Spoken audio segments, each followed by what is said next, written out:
Hey, it's Friday, February 21st. Let's talk PlayStation. So let's kick off the news with something we kind of saw coming. Now, just recently, this past week, it was revealed that the video game Thief, which is coming out quite soon for PlayStation 4 and Xbox One, the resolutions were revealed for that specific title, running 1080p native on PlayStation 4 and 900p on the Xbox One. Now, we also learned this week that Konami confirmed Metal Gear Solid Ground Zeroes, 1080p native PlayStation 4, 720p on the Xbox One, showing more of a discernible difference between both machines. Now, like I said previously, when it comes to like the resolution and frames per second and overall performance debate, I didn't want to get too involved into it until we knew for sure like there was a clear difference going on between the two machines. You know, it's so early in the console life cycle, and I'm not the kind of person to see one thing and then make a big, you know, shitstorm about it. But at this point, it's all but it's all right there in front of you. We've got multiple developers, multiple games showing very obvious differences between these two machines, and the power difference is pretty much confirmed now at this point, for sure. I mean, and it's crazy that, you know, this early in the life cycle, it's already starting to show.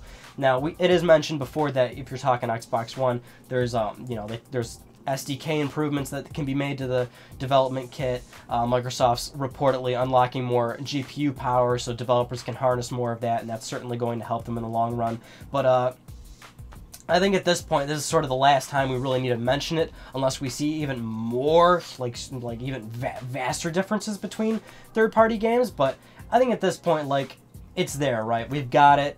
Battlefield 4, Call of Duty Ghosts, Tomb Raider, Thief, Metal Gear Solid. Then there's been other ones, like, it's there, multiple developers, multiple games, the proof is in the pudding, like, there is a difference. And as I've also mentioned previously, like, these are consoles we're talking about, their specs are chosen. These are what we're going to be having for the next 4, 5, 6, 7 years, and, you know, developers down the line are going to want to push graphical fidelity, they're going to want to push the boundaries with games, and since these are consoles, they're, you know, both PlayStation 4 and Xbox One are going to be seeing cuts to both the resolution and frames per second in order to see a greater push. Even PS4, there may be a greater difference now early on, but certainly you'll see, what, 5 years from now, PS4 games will be back to 720p, 30 frames per second probably, because, like I said, developers really want to push the, you know, the graphical leap, and that's where they're going to make cuts. Same thing happened with PS3. PS3 had launch titles at 1080p, 60 frames per second. Then we get games like The Last of Us how many years down the line that are fantastic, but they are 720p, 30. That's just, you know, the nature of the business. So speaking of PlayStation 4, I mean, of course, we're going to talk about this machine. Sony recently announced that they have confirmed sales of 5.3 million systems. Now, what, last week we mentioned around they should be around 5.1 million. They're saying that they're now at 5.3. And what's interesting is tomorrow is the Japanese launch of the PlayStation 4. So they've hit 5.3 million. And this is before they hit Japan, and this is before they hit their sales forecast of 5 million by March. So they're already past that. So good stuff all around. Sony's definitely done pretty good with the system. And actually, yesterday marked the 1-year anniversary that Sony actually announced the PlayStation 4. They announced it last year, February 20th in New York City.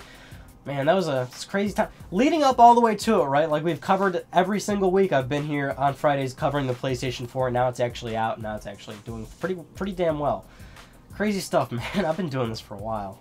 Moving on, firmware update. Man, I really should buy, like, maracas or something, and then I'll be like, 1.61. Guess what this motherfucking firmware has? Software stability. DVD playback improvement. Oh my god, yes, finally we have that. 1.61 apparently also supports various headsets. I didn't really look too much into it. I don't know if that supports like extra third-party headsets or something. I'd have to assume that it just supports, does what it says it does. It supports more headsets. So we're gonna see firmware updates like this for the next how many years, so might as well get used to them. At least it's on PS4 where the firmware updates are downloading while you're playing games and stuff. So probably one of the saddest news items this week is that Ken Levine, founder and creative director at Irrational Games, has announced that the studio is pretty much kind of shutting down. They're basically laying off everybody, and there's only going to be around 15 employees left over, and they're kind of going in a new direction. More so, the Bioshock IP, intellectual property, is being passed over to the publisher 2K Games. Ken Levine also talked about his new direction, which is that they want to make narrative-driven games for hardcore gamers, and they're going to be delivering only on digital platforms from now on. So presumably, that we could see a PS4 X1 release. That doesn't have to be just mobile games, but this would presumably be a smaller experience and probably be, of course, only a digital title. On the heels of this announcement, which, by the way, it always sucks when people lose their jobs. It always sucks when there's layoffs. The video game industry, while I love the industry, it's fantastic. Sometimes it can be very tough. It's hard to get job security in it, so it really sucks that everyone lost their jobs. But good thing, because if you log into, like, if you use Twitter all the time, you see all these other big publishers and developers are calling out saying, hey, Irrational Games, come work with us. So that always lightens my heart a little bit to see that everybody's trying to help everybody out. Good stuff there. Again, on the heels of this announcement, though, that Irrational is shutting down, we got an update on Bioshock for PlayStation Vita. And 2K Games is saying they have no update. And of course, you know, like, it's a total bummer. I mean, Ken Levine took the stage. 2011, Sony's E3 press conference said, hey, we're working on Bioshock for the PlayStation Vita. And at that time, the project wasn't even started. Then he gave a later update saying, like, he still wanted to do it. He was totally behind the idea, but it's a business thing. It's a business approach. People ask, like, why aren't there more console crazy experience games on the Vita? Well, in fact, the matter is, you need money. Sony's got to be the one to provide that money, because publishers and developers aren't going to hop on a platform that isn't, you know, it doesn't have a large install base. Thus, they're not guaranteed any money, which is why they want the project to be funded. You know, that's why Bioshock Vita wasn't lifted right off the ground immediately. The right business had to take place. So that was our sort of last update there. And at this point, I mean, 2K Games now does have the IP. It's still possible, like, it could happen. I'm just gonna say this ain't gonna happen at this point. I mean, I don't know, man. I would say just forget it. It's not gonna happen. I would love it to. I'm sure Ken had great ideas for it. He was certainly thinking about it. He certainly must have had something written down for it, right? It was gonna be a completely original Bioshock title, but like I said, I think it's done. This next news story is filled with juicy major details for the PlayStation 4 and its future, but at the same time, it's all kind of obvious, like, of course that was kind of going to happen. Industry insider at Thuway on Twitter, now this is somebody who's posted on NeoGAF before. He has had very credible source. He has very credible sources. He has been right before.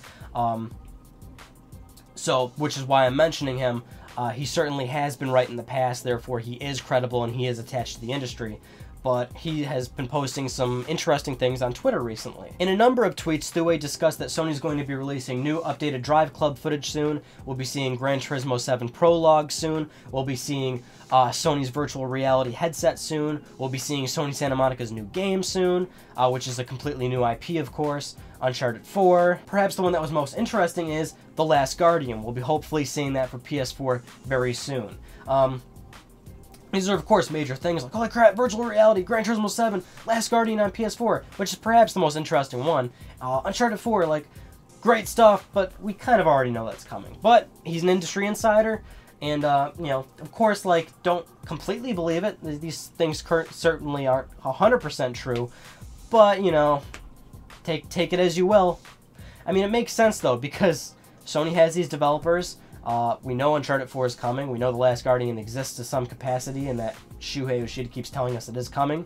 Kazunori Yamauchi has said multiple times straight up, like, yeah, Gran Turismo 7 is totally going to come. It's totally going to happen. I'll do it on PS4. The virtual reality thing, we don't know about just yet. There's been rumors, but these things seem pretty accurate. They sound like they are coming, so we'll have to wait and see. Alright, everyone, those were just some of the news stories I wanted to talk about with you this week. That concludes this week's episode of Let's Talk PlayStation. I'm Ryan Panecki. Thank you so much for talking with me, and I'll see you next Friday.